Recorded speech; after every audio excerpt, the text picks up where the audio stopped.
Welcome to Open Plaza, created by the Hispanic Theological Initiative.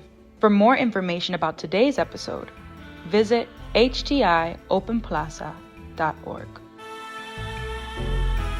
Hello and greetings. I'm Jacqueline Hidalgo. I'm a professor of theology and religious studies at the University of San Diego, and I'm excited to get a chance to speak today with Dr. Vincent Wimbush, who is the founding director of the Institute for Signifying Scriptures, which, congratulations, is celebrating its 20th anniversary this year, and will hold the 20th anniversary meeting in April 2024, one that also commemorates 25 years since the African Americans in the Bible Conference.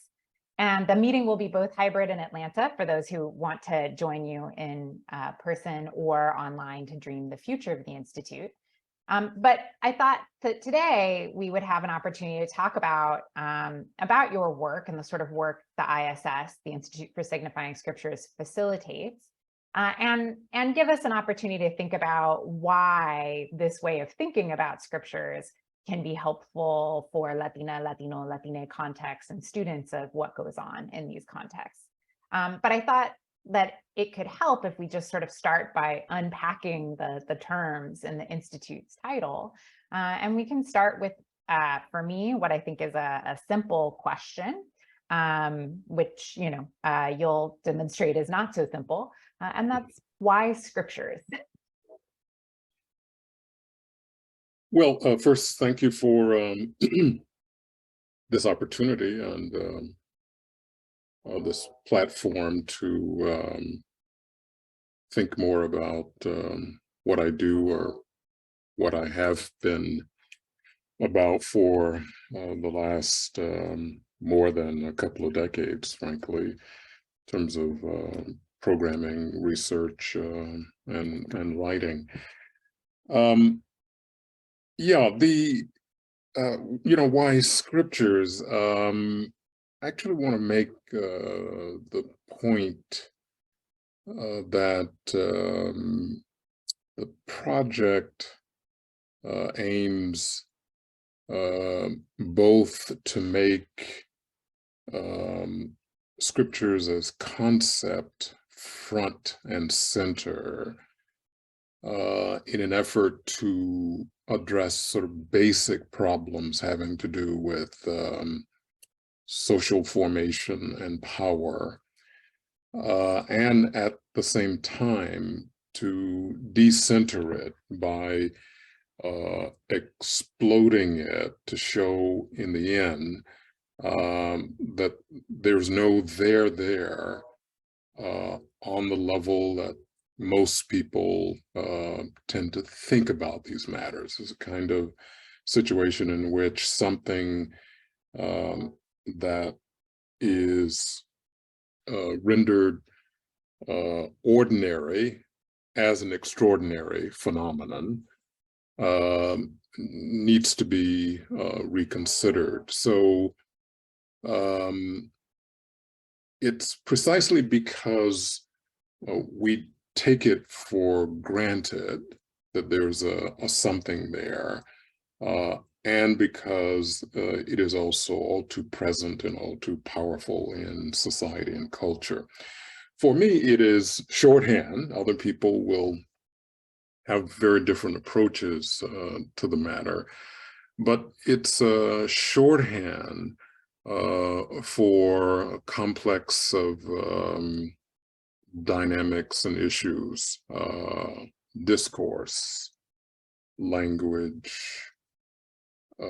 power, formation, also deformation, and all of the opposites that are pertinent here.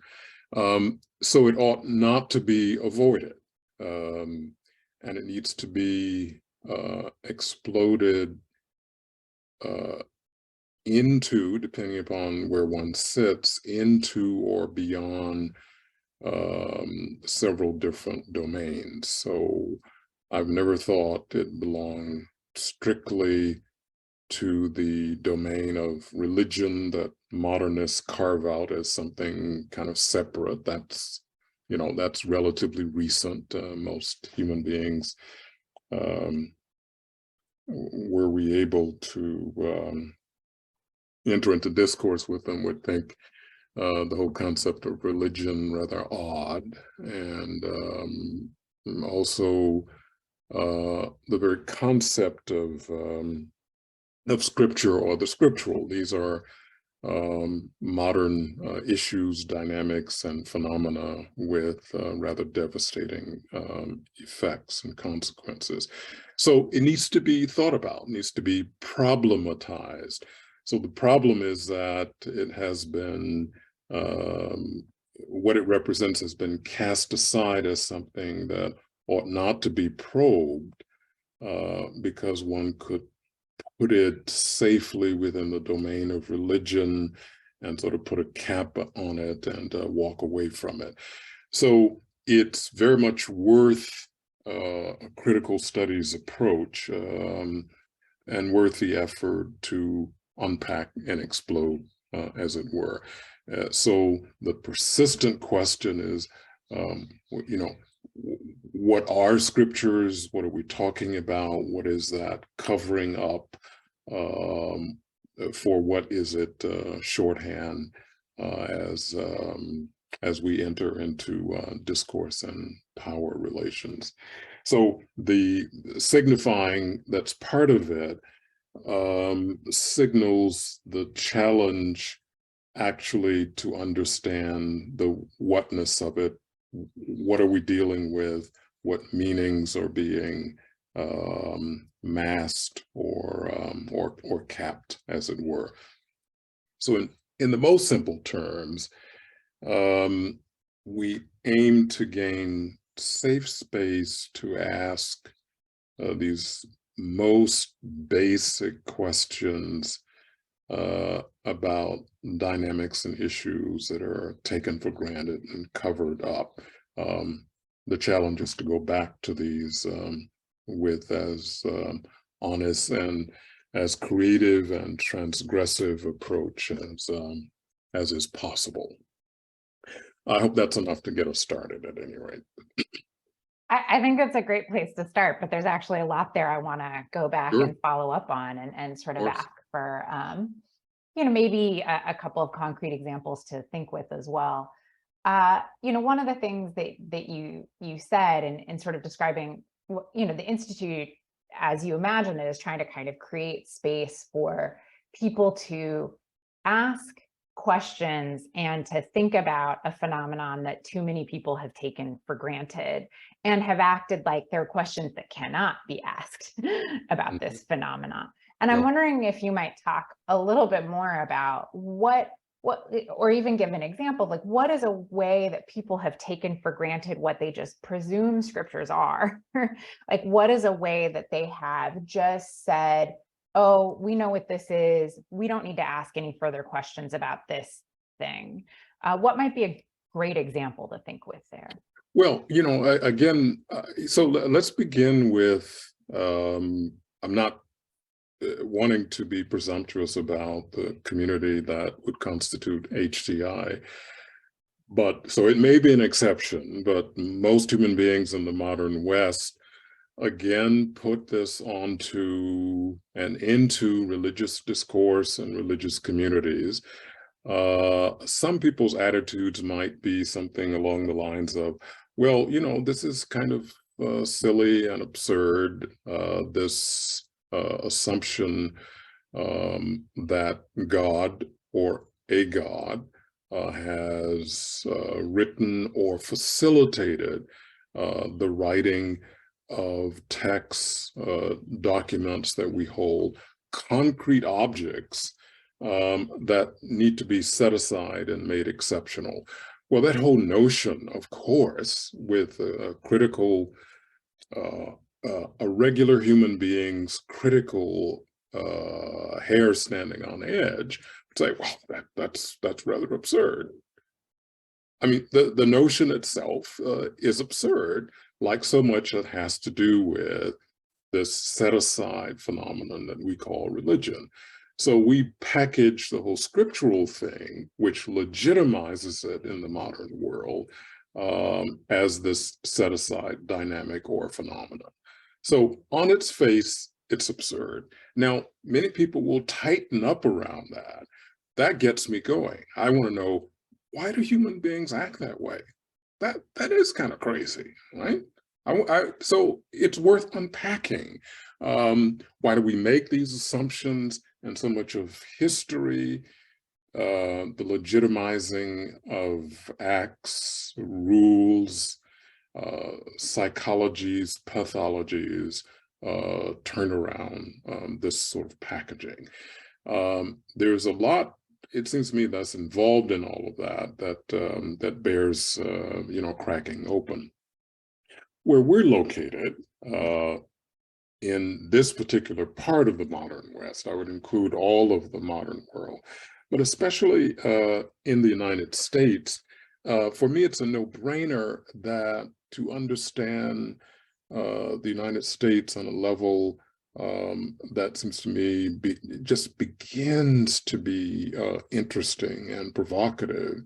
One could do a whole history of it based on the concept of what I call scripturalization. I actually prefer the verbal rendering of the term, to verbalize this so as to focus on the dynamics. We are still very much a scriptural formation. I would say I wouldn't take seriously a scholar of US history who hasn't sort of paid attention to this phenomenon. Now, by this, I don't mean just that we're the wildest part of the Wild West with religion, with scriptures. I mean that the whole experiment that's the United States is scripturally based. So you've got just there so many possibilities for going forward to understand who we are, how we have been shaped, how we've been formed. Now, my view of the widest possible set of dynamics, that is to say, in the modern West and reaching back to perhaps the latter part of the Renaissance period, you would say this is all for the United States, a kind of creative, maybe extreme, but that depends on who you're discoursing with, set of memetics that have defined the West itself. So the US has a kind of extreme example of scripturalizing or of scripturalization, maybe another useful way of thinking about this. So you can see that I want to explode the very common understanding of scripture, where you go from thinking of it as a document, of course, loaded with power. You don't want to think about that, right? To a kind of explosion, so that one see how the extent to which you pay attention to the psychologics of the matter, including the pathologies, politics, power dynamics, to be sure. To that extent, you see its workings, right, in almost every sector of society. I would put the challenge on an interlocutor to show me where it's not at work in the worlds in which we live. So it's a very useful concept as a kind of wedge issue for conceptualization and analysis of the world in which we live. And it's the religious part that is not the exception, but is a kind of a useful window to the larger world. It's a kind of subset, if you will. One has to be careful about that, because I'm not sure where the lines are, you know, where you cut yourself off from all of this, especially in the situation that's the United States. But it's, you know, let me round this out by saying, I see the concept as useful because it's so provocative. The very notion of scripture can be made, should be made so capacious that it could be the springboard for a different kind of critical analysis that helps us to understand, in my view, the bottom line. That is to say, why we are the way we are, how things have been, how and why things have been ordered, and why things remain the way they are. Now, lots of people, scholars, analysts come at this from so many different perspectives. What I've seen missing is a kind of sensitivity to this kind of workings of power, perhaps because there's some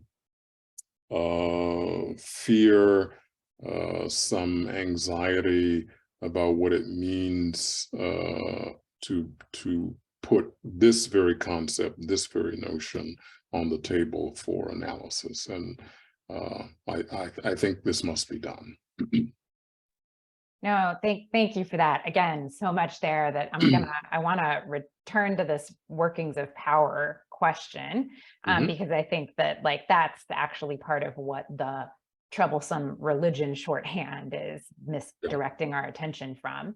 But I want to actually go back a little bit and just underscore something that I think you said to give you another opportunity to talk a little bit about, perhaps, like you said, how we got to where we are.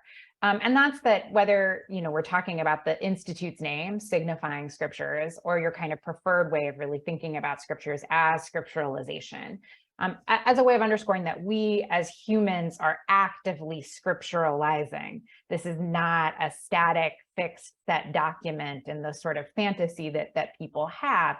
This is something that we actively maintain as part of our practices. And that's the sort of focus on these kinds of verbal forms of signifying and of scripturalizing. And of scripturalization is a way of redirecting our attention to the sort of active work that continues to be done. And you also said something else that I think is important and can give us an opportunity to get at this question of, how does scriptures help us understand how we got here, by looking at the United States in particular? And you said, we have to understand the United States as a scriptural formation, and not simply neatly in the fields that we automatically presume to be religious, right? So, and I'll just name here concretely, right? People are going to think specifically of what goes on in churches, synagogues, mosques. If they're creative, they might think of what goes on in Lukumi rituals, or, if they're a little bit more open-minded about where scriptures are taking place.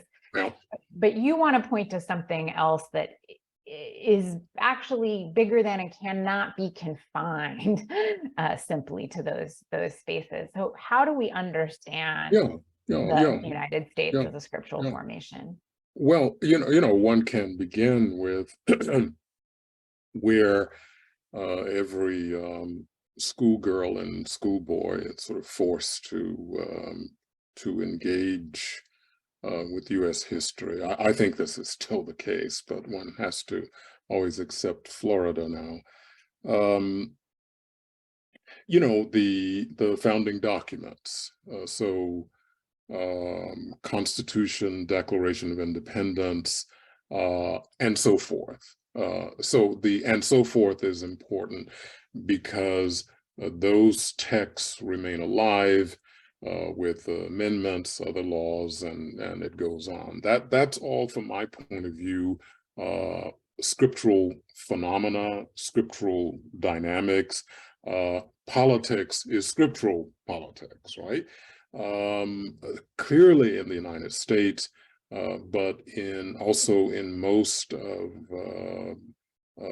a great deal of the modern world. I mean, I'm even willing, this is sort of a footnote aside, to play with autocratic regimes, old monarchies, even they depend to a great degree on what I would see as what I understand to be kind of scriptural psychologies. The inauguration of, Philip as king, all of that depended upon a great deal of scriptural wizardry in order to make it authentic. But now back to the United States. So, this is not subtle. I mean, it's we are constituted by these texts, in literal terms, insofar as we agree that there was power in the texts that we put in the center, that we agree that these are to function for us in certain ways or on certain lines. That is the very same set of dynamics or psychologics, if you will, that obtain in religious communities. The extent to which you stand back from it, there's a kind of absurdity built into it. There's nothing inherent in the words themselves, no matter what Jefferson thought, right? The power is based on the kind of social psychological workings and dynamics. So one could begin there. Now, what is important also about this is that the official authentication, to put it that way, of these texts in making and sustaining a nation, whatever you want to call that, I call that, again, scripturalizing, scriptural lectics in a kind of dynamic and evolutionary terms, transition from this or that regime of power inherent in interpretation of the text for the most part. That's what we see in the workings of religion. I've also thought that the sifting out of differences, these are really different schools of interpretation within the polity that's the United States, also looks very much like what we have gotten used to and have taken for granted in the so-called separate reign of religion. So different religions per se and different denominational offshoots. That's what we have in the polity that's the United States. Now, for the most part, these differences in interpretation of schools of interpretation can be thought of in terms of the power of kind of official or semi-official religions. So that leads me to think that it's all the more important to pay attention to the people who fall through the cracks. And that's why I have taken to making use of, in my case, the African-American story, the story of Black presence in the West in general and the United States in particular, as a kind of analytical wedge for opening up the cover-up or the wizardry that's found in these official schools of thought, so that Black folk would represent, and there are others to be sure that can be used along these lines, but I think everybody ought to pay attention to the story of Black presence here, not for any reason that has to do with exceptionalism or inherent power and so forth. I'm really uncomfortable with that kind of game, but because of the opportunity, maybe even I would say, the provocative example it represents for kind of blowing all of that up or showing what is at issue or what is at stake. Since these people as a kind of presence fall through the cracks of the major lines of differentiation, which are like, world religions or schools of thought and the like. And that's why the African Americans in the Bible Project was put together in the first place. And that's what I think still is its power. Obviously, people will read for whatever reason they want to read and interpret as they will. But I would want to maintain that it's a sort of powerful heuristic, kind of theoretical, analytical wedge for understanding what has taken place. That is to say, how the United States in particular was shaped in scriptural terms, and therefore canonized, to continue using the language of religion as a point of comparison. These folk almost function as an example to pull the curtain apart so as to show how things were put together. I could go on and on about that, but I'll stop here. There may be, clarifying issues or questions that you would want to raise, but I hope that addresses your the question on the table. But actually, that was the direction I was hoping you would go, because, as I said, I wanted to return to this issue of, that for you, the sort of, the studying of scriptures is really an opportunity to kind of ask pointed questions about the workings of power between and among humans, right? That's the sort of, and talk of God being behind scriptures often obscures exactly that issue and that matter. And, I know that your work, starting as it did with the African Americans in the Bible Project conference, the very impressive, massive volume that came out of that, and then the many years of pointed research and a number of books you've written since then, including one with my favorite all-time academic title, which I can get into later, but it is one of my favorite titles for an academic book ever. Okay, just so listeners know, it's White Men's Magic, Scripturalization as Slavery. Yes, so, pretty great title.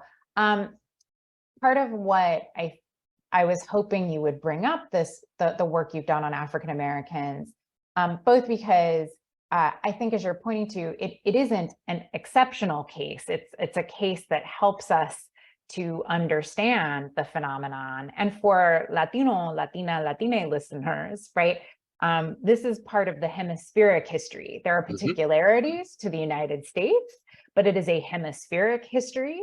There is a way in which the structures, and you've always been very good at in your work at directing people to the relationship between scriptures and the structures of colonialism as a broader apparatus, as a global apparatus that includes the enslavement of Africans, their kidnapping and being brought to this hemisphere, but also the sort of ongoing broader work of colonialism that was spreading around the globe through other means. Right. And I think that this gives a really concrete community to think with that is relevant, which is, how can we understand the work that scriptures was doing in the formation of a people we think of as African American, and the many different responses that African American communities had to that scripturalizing process and the way that they engaged in their own scripturalizing processes. Wow.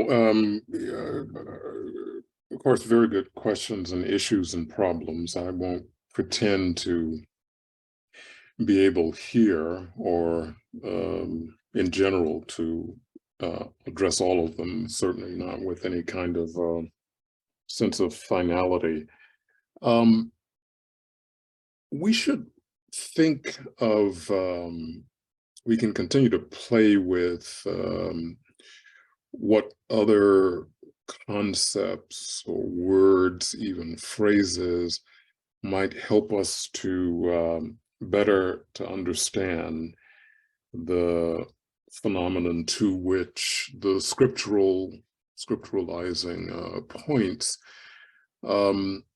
Most basic is, of course, how we use language turned into real and complex discourse of so many types, including in the colonial era.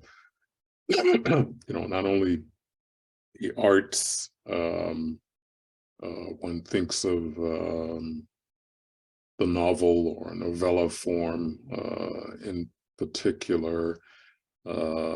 My all-time favorite example for getting at this would be, of course, someone like Joseph Conrad, and one could go on about this. But in the most basic terms, with writing and printing and the like, the colonial project succeeded on the basis not of having a violent police officer in every space and at every turn, but it turned around and became successful on the basis of the functioning of the scriptural. Now, it's hard for me to understand how that could be contested. There just never are enough police, but to do all of that work. But of course, you depend heavily on the kind of magic or wizardry, if you will, a kind of complex, contorted psychologics that do that work for us. From the simple functioning of classification, kind of writing people up. Oh, look at that person. He looks like this. Well, let's write him up this way.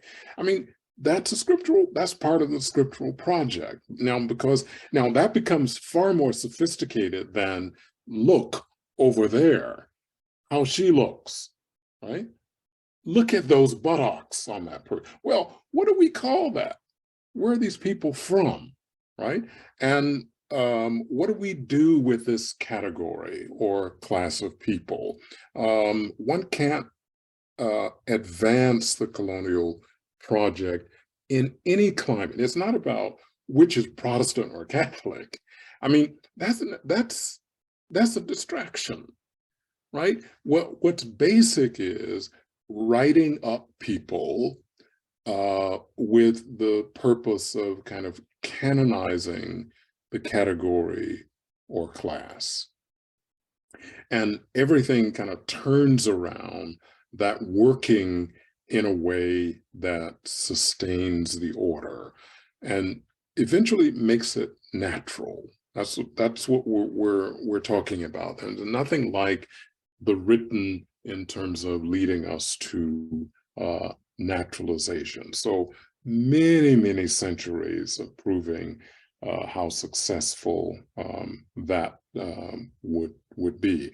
And I think we just understand history in terms of waves of intensification and experiments and how best to pull this off, how to be more and more efficient about all of this. Now, of course, the written and discourse in general is slippery. One has to worry about control, especially even there at every point and every turn. So the people who have been written up, in spite of what was said about them, can speak back, can read an expansive understanding of that term and interpret and manipulate these symbols and the like. So if not the policeman with the gun, and if it turns around words, you put them out there, but you cannot guarantee how they will be taken up and manipulated. So that provokes, that challenges us toward a history of reading back or speaking back, depending upon where we are, what time, and what peoples. And so all over the world created by the colonial, you have that kind of phenomenon, and that bears unpacking, so that you understand how certain peoples, subalterns, people on the margin, people who are understood as the silhouettes, of the modern world, establishing its boundaries. I think that's especially how Black folk function in such a world. How they responded is another kind of fraught history, and it's worth thinking about that strictly in scriptural terms. And what I see in general, I'm still working on unpacking this, is of course both the phenomenon of imitation, right, of kind of mimetics of the scriptural. What else, after all, is left as opportunity to react, but also, although rare, opportunities to take that to a point where it's undermined. The first type of response, one could usefully call a kind of signifying as mimetics, following Gates and Charles Long and other theorists. I'm given to thinking about the second level or kind of critical response as a kind of signifying on, which means turning it on its head, registering a kind of self-reflexivity about what has been done and about what you're doing, right? Which represents a kind of critical turn that's worth advancing. This means there's still a lot of work to be done, because I think that so much of the work and scholarship across fields is attuned to the work of kind of simple imitation, which one is either embarrassed by or one elevates to a point where it's also uncritical. And I refuse to play those games, so that leaves me somewhat lonely in the theoretical world. I think one can do that kind of work with all peoples pretty much invented by the scriptural world, that is the colonial world. So there is, for me, according to my thinking about matters, and it remains for someone to disabuse me of this notion, there is no getting out of or away from this phenomenon. One has to go through it, and that means there remains the challenge of thinking hypercritically about the scriptural. All of us have been scripturalized. All of us find ourselves within the boundaries, the regimes of the scriptural, including white dominance, whether they know it or not. And it's their magic which has enslaved them in a way that is a bit different from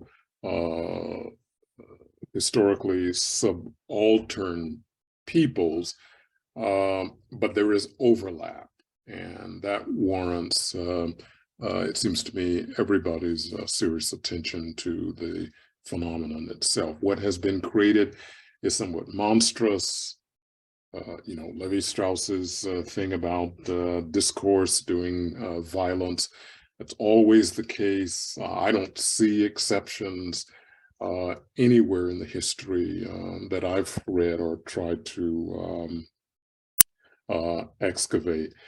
So it's a warrant for doing more and more of this kind of work. That's also, I'd say in closing, Jackie, for this argument, something of a warrant for reason for the an ISS as a kind of independent force, because I would want those who listen in to understand that what is at stake here is finding a safe space for and an opportunity to raise the kinds of questions and issues that are not normally put the emphasis there, encouraged in the academies, whose discourses were, of course, defined by the colonial project and made legitimate by that project. So we cannot expect these discourses to help us get out of them. It almost means that we need to be experimenting with sort of different lines of thinking, different types of research that will help us ask the most basic question. And that most basic question it's raising is not likely to be sustained within settings or contexts by definition meant to be a kind of project of apology for scripturalization from which we all suffer, in my view. Yeah, so much to talk about there and to take from that.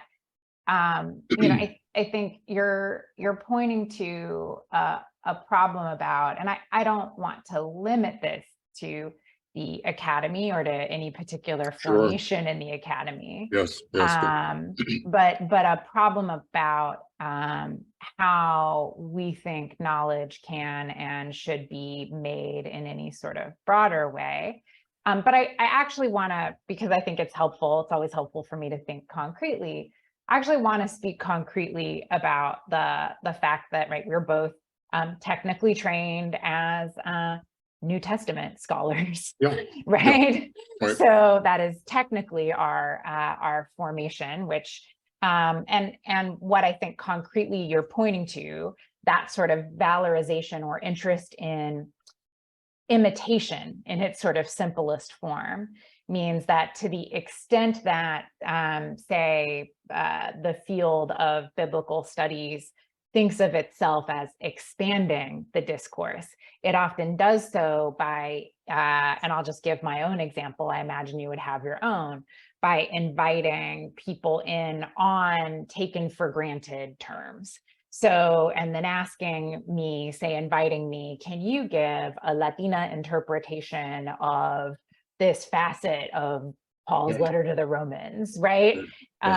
This both, inscribes me as a certain kind of ethnic formation vis-a-vis the topic at hand. And it also takes for granted that what I should be doing is simply participating in the same kind of project of reading the Bible in specific kinds of ways. Exactly. You specifically and pointedly, with the conference that you put on 25 years ago in a seminary, mind you, at Union Theological Seminary in New York, you refused exactly that move, right? And I was wondering if you could maybe talk a little bit about why you refused that, and then ultimately, yeah, went rogue from both seminary context and the academy in a larger way. Yeah, yeah. Well, yeah, some very good points that boy, we would need far more time to unpack all of this. Yeah, the graduate school formation was it was an arts and sciences program that was actually put together by Wilfred Cantwell Smith. He was the head of it. So it was thought of as comparative religion, broad enough comparative religion into which you can slide these different subfields, including some of the old, especially Protestant inflected subfields that would include New Testament. By the way, all of my teachers, save one, were European males. That will help you to situate the situation for me, what I confronted. You know, two German, Tory English, Scandinavian, and white male Catholic Jesuit, which means he was all of the others, right? All of those. So that helps you to situate that. That discourse continued up to my time. It's since exploded to be modeled by European males, mostly cleric, not all were, but clearly leaning in that direction. That itself says a lot. So they were the high priests of the field, determining who would get in, who's at the top and so forth. And it's astounding when you think about it. I won't linger with this, but just occurred to me, who would, maybe there are a couple of other fields like this. I don't think it's exceptional, but you would take the representatives of cultures having come out of the most destructive World War.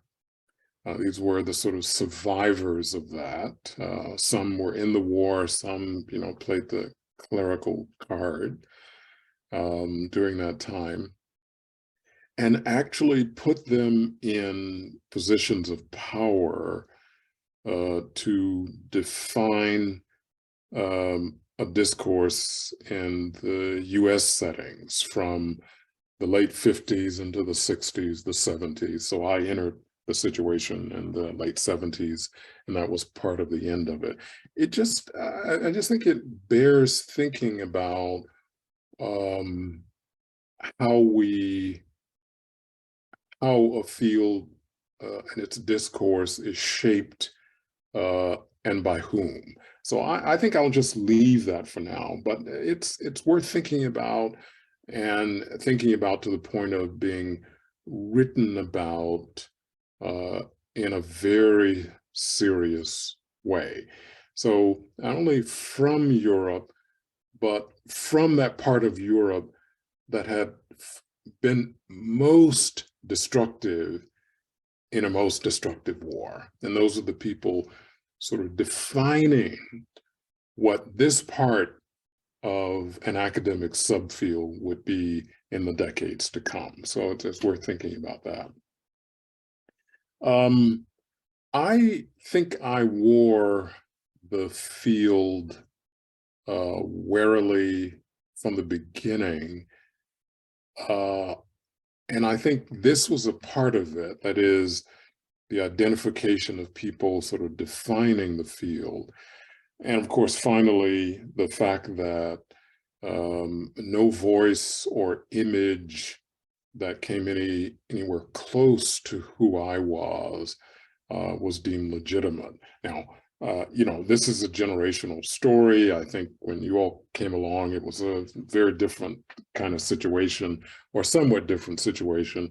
But you actually you did not even broach the subject of examples for arguing around a text or a historical situation that was outside of the trajectory from, if we go backwards, from the United States playing Europe, a translation of Europe, all the way to antiquity. And it was assumed that those were all white people too. That was just pre-Europe, and Europe kind of in the making, getting itself going. The field turned around those sorts of assumptions. Very long and complicated story, shortened for our purposes. I fought in my own way to destabilize, I think is the word, to upbraid or interject myself, my larger kind of collective self into the discourse. And I think that's what eventually led to African Americans and the Bible as the project.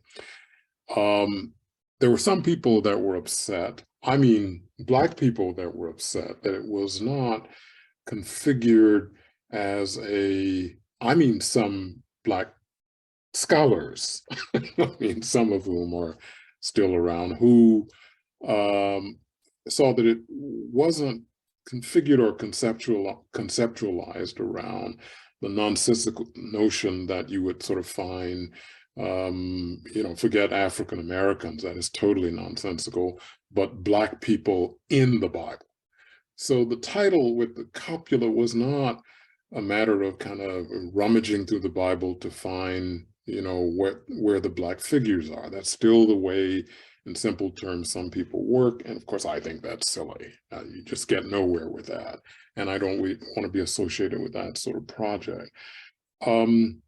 It was, from my knowledge, the first project to explore from a wide range of fields and disciplines what the two categories in complex conjuncture would represent. So history as in American, European, and beyond, social scientific, arts critical and performative, and so on, what that might mean. And so there was not the focus on the exegetical. That was the end of a long effort on my part, actually, to destabilize, I think I want to stay with that word, my own participation in the field. I don't think I've stopped anybody from doing what they want to do in the field, but it certainly was a disruption. I think in some places it actually functioned as a disruption, but certainly for me. And so I was never to be associated with or to participate in the work of the field in the same way. Most simply put, the idea was to model an approach or a way of thinking whereby one would use these people who fall between the cracks, that they have not been textualized in this narrow or formal sense of the word, what it means to use their practices and sensibilities in thinking about the scriptural. And although the histories may be somewhat different, you can use any people's falling through the cracks, not on the basis of the dominant standing categories of difference, right? The various Protestants and Catholic formations that could, of course, be easily translated into the social and political here in the context of the academy and various professional discourses.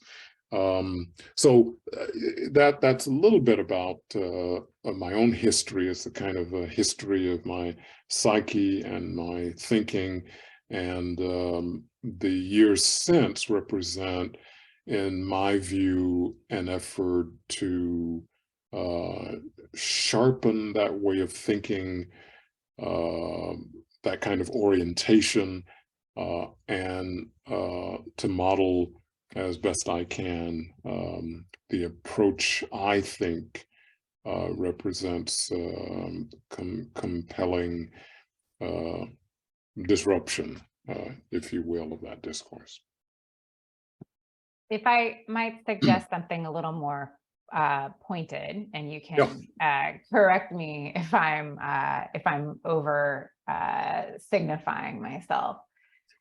I think that part of what you're pointing to, I mean, and there's so much there in the sort of history of the precise formation of the fields within biblical studies itself.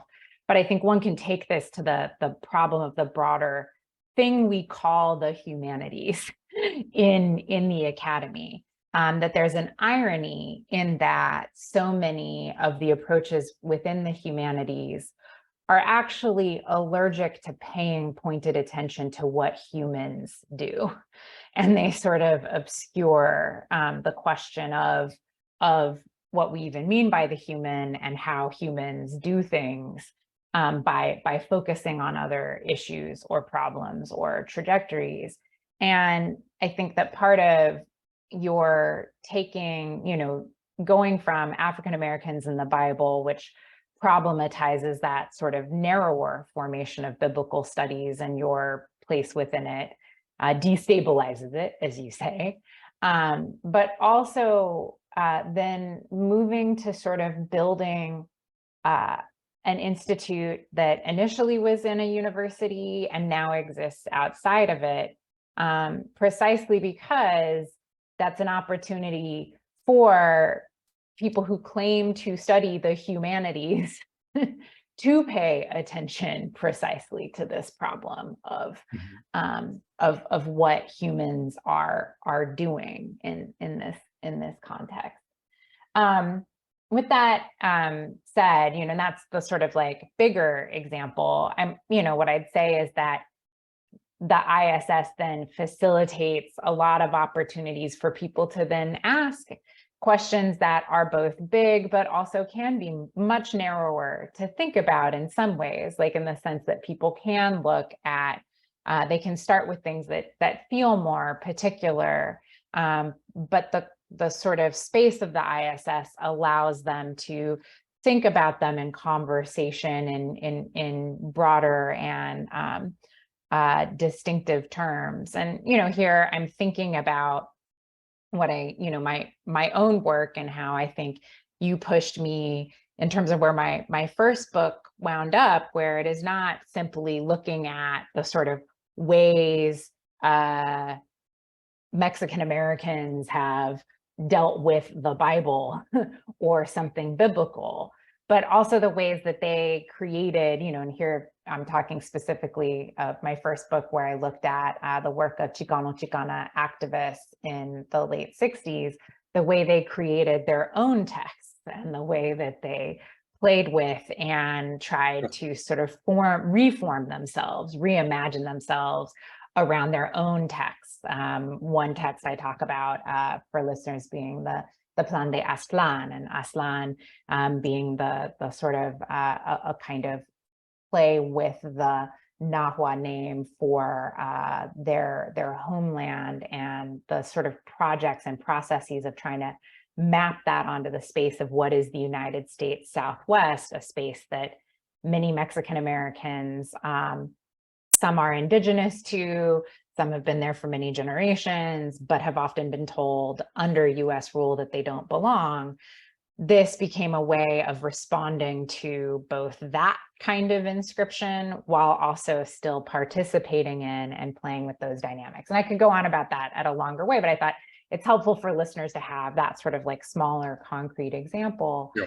of something that precisely the ISS can facilitate questions, not just about the scriptures we think of as scriptures, but also the other kinds of projects and processes that are scripturalizing and about this sort of issue of human formation that people don't often think of as scriptures. And it's an opportunity to see or to sort of think with and to understand what's going on in both broader and more relational terms.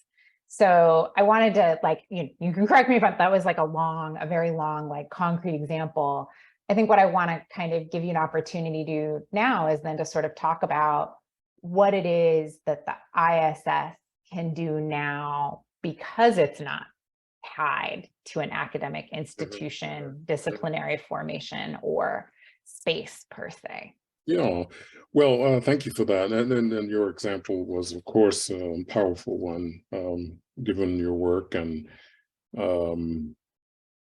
of course, we all hope that you'll continue doing just this kind of work to model new ways forward. And of course, the perfect segue to talking about the ongoing agenda, what I hope will be the ongoing agenda of ISS. Again, safe space for raising questions, critical questions, engaging in high-level thinking and conversation and research about, well, I would think the best handle for it is something like Foucault's order of things, how things have been ordered, classified, naturalized. It remains a challenge for all of us. Outside of a particular discipline or field, a reigning discipline or field,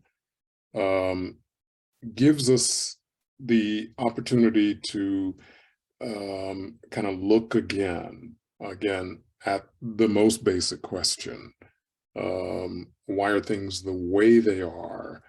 And whether and to what extent using the concept of the scriptural is useful. It's beyond the realm of religion. That already is a very important step to take. That means the world of discourses are ours to take, embrace, to play with. And it may mean we're doing something that amounts to creating a different kind of discourse altogether, to get at the matter of how humans are made in the modern world, especially if we're done with the focal point for all of this, the man who is, of course, the white European formation. If we're done with that and we can begin elsewhere, it becomes really, really fascinating and of course, challenging, especially the extent to which you are able to look through the experiences of the people who've had to undergo modernity on different terms, because they tell on the wizardry, right? Through their reading back and through their memetics, right? Both of which can sometimes be poignant and sad, but of course, that's an opportunity for the critical analyst. So to that extent, we would invite everybody earnest and honest about who and where we are, to come in on the conversation. We actually aim to continue having our gatherings outside of, we're not mad at anybody, any academic setting. It's just safe space, not to be overdetermined by any one discourse. So we still gather in the form of a kind of, as I say, pretty much high-level seminar, which means conversation, which means contact, which means real exchange, which presumes you do a lot of serious thinking in order to enter the fray. And this meeting scheduled for next April, mid-April, 11 through 13 April 2024, to be more exact, be convened in Atlanta. We hope a lot of folk will join us for that meeting, if not in person, online, to help us figure out ways forward. What are the best ways forward? What are the best opportunities to grab hold on for the sake of continuing this kind of work? And so I appreciate this as an opportunity to engage folk with whom you've been in conversation, to broaden the company of folk who would want to travel with us, you know, in our work. But it is important to think about what it means to be self-reflective in thinking about what you bring to the table, what has been done to you with your own mind, and a way to address that going forward for the special challenges, social, political, economic, psychic, that we all face. So it just seems to me there are just so many compelling reasons for having something like an ISS in the world, and I hope more and more people will come join us, be a part of this effort. Well, thank you so much, Dr. Wimbush, for your time. And I think for that sort of final call, which is to say that the ISS can be a space for people to really think about the most critical and pressing issues of the day, and what's going on from a variety of angles together in a conversational space together. Right. So I hope that some of our listeners will join us in Atlanta in 2024. They can find more information at signifyingscriptures.org. And it's always a pleasure to get to talk to you and to learn from you. So thank you so much, Jackie. This was really great. Thank you. Take care.